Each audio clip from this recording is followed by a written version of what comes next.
पर ये एक ऐप है, डिफरेंट सोसाइटीज़ में डिफरेंट ऐप्स होंगे शायद। हम ना सोचते हैं बड़ा कन्वीनियंस हो गया है कि जो आ रहा है पता लग रहा है, सब पता चल रहा है, फोटो खींच रहे हैं, हर गाड़ी का वहाँ पे नंबर लिखा जा रहा है। प्रॉब्लम ये हो रही है कि अब आपकी प्राइवेसी और गई। अब एक कंपनी है जो देश भर के सभी सोसाइटीज की, नोएडा की बात कर रहा हूँ, कौन रहते हैं, क्या लेते हैं, कौन से नंबर में रहते हैं, कितनी बार उनके यहाँ डिलीवरी वाला आता है, कौन कौन से दोस्त आते हैं, किसकी गाड़ी का क्या नंबर है, उसका नाम क्या है, उसका चेहरा कैसा दिखता है, फुल डेटा, ये सब डेटा है उसके पास। खुशी खुशी हम उसको कलेक्ट करने दे रहे हैं। वो कोई गवर्नमेंट नहीं है, कोई उस पर कानून बाध्य नहीं करता उसको, वो डेटा किसी से शेयर नहीं करेगा। ये जस्ट मैं जानता हूँ इसका कोई इलाज नहीं है, पर मैं आपका ध्यान आकर्षित करना चाहूँगा सबका कि ये बहुत अनरेगुलेटेड डेटा मार्केट है इंडिया में।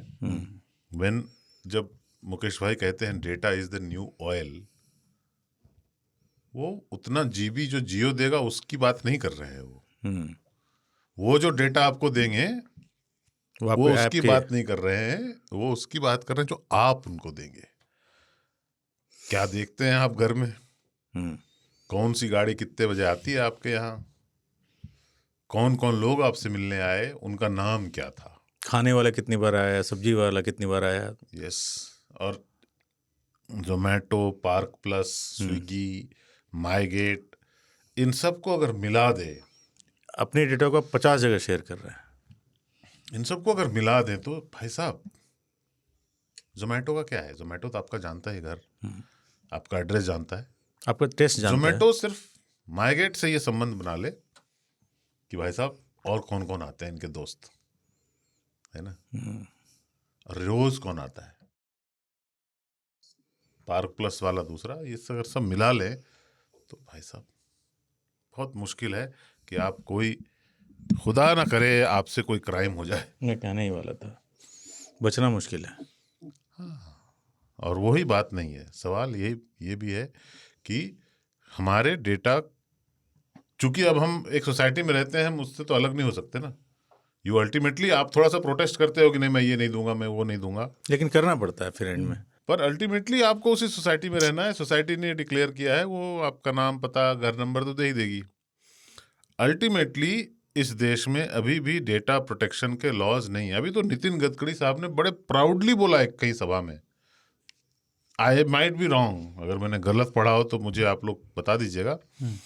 उन्होंने कहा कि हमने ड्राइवर डेटा जो है वो बेचा है 1000 करोड़ में या कितने करोड़ में, अच्छा, बेच के इतना कमा लिया, गर्व के साथ बता रहे हैं। तो यही दिक्कत है ना, क्योंकि अब सरकार ने आपका डेटा रखा हुआ है, इन निजी कंपनियों ने आपका डेटा रखा हुआ है, जो बड़ी टैक्सी आपके जो मोस्ट इंटीमेट चीजें आप खरीद रहे हो ब्लिंकिट पे, वो भी पता है लोगों को, है ना, वो भी पता है। मतलब आपके खाने के आधार पे वो आपको डॉक्टर की सलाह दे सकता है कि भाई बहुत ज्यादा इस महीने थम्सअप हुआ है, ये डायबिटोलॉजिस्ट है डॉक्टर चिराग टंडन, इनसे मिल लीजिए, उनका नंबर भी दे देंगे, और 1 mg वाला वो भेज भी देगा एक, हाँ, ट्रायल के लिए, हाँ, लाल पैथलैब भी भेज देगा, बहुत थम्सअप पिए, ब्लड टू शुगर टेस्ट करा लो।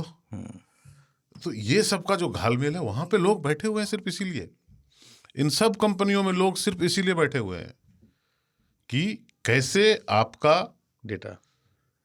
डेटा को यूज किया जाए, आपसे कुछ और डेटा निकलवाने में या माल निकलवाने में। दो ही चीजों की प्राइस है, या तो आपके जेब में जो कड़क नोट है, मतलब आपके बैंक अकाउंट में, या आप अपना कोई पर्सनल इंफॉर्मेशन शेयर कर दे।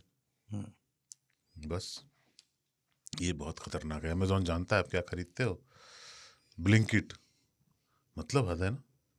सिक्योरिटी की कॉस्ट है एक बहुत बड़ी, मतलब जिसको आपको लगता है ना कि मुझे पता है कौन कौन आ रहा है, वो उससे मैं सेफ फील करता हूँ, कोई अनजाना आदमी नहीं आ रहा है, जिसको मैंने अप्रूव किया वही आ रहा है, बट फिर वो डेटा कोई उसको मैनेज कोई और कर रहा है, वो रजिस्टर किसी और के पास वो है, तो कोई आदमी जो है आपको पार्स कर सकता है आपके सारे डेटा को, 1 साल की लाइफ को, और आपके बारे में ऐसी चीजें, ऐसे कंक्लूजन्स निकाल सकता है जो शायद आपने भी नहीं सोचे हों, क्योंकि आप अपने बिहेवियर का एनालिसिस नहीं करते। आपको तो उन्होंने बना ही दिया ना कि 5 मिनट में सामान घर पे। 10 मिनट में सामान डिलीवर कर देंगे। 10 मिनट में किसको सामान चाहिए था? सही बात है, किसी को नहीं चाहिए था। आपने पेश किया। उन्होंने बनाया कि भाई 10 मिनट में ये भी ले ले। अब 10 मिनट में बोलते कार दे देंगे।